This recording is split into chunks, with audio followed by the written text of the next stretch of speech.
Hello Tanzania. Hello Dar es Salaam. Mambo vipi wazee?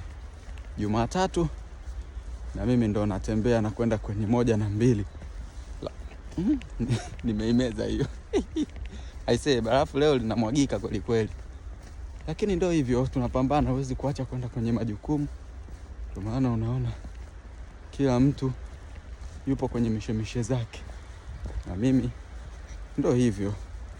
Ngoja nikapambane. Hapa kuna baridi kweli kweli. Barafu linadondoka. Unaona?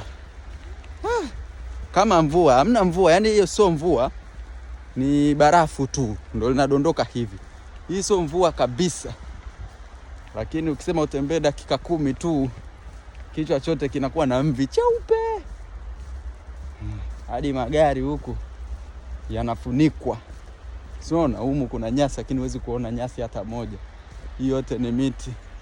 Majengo huwezi kuona. Ngoja nikifika barabarani nikuonyeshe. Ni noma. Hapa penyewe nipo barabarani actually. Na hili ni kwenye kasri la kifalme, ni barabara ya kuingia kwenye kasri. Kama unaona, nipo ndani kabisa. Yes. Yeah. Ndo hivyo.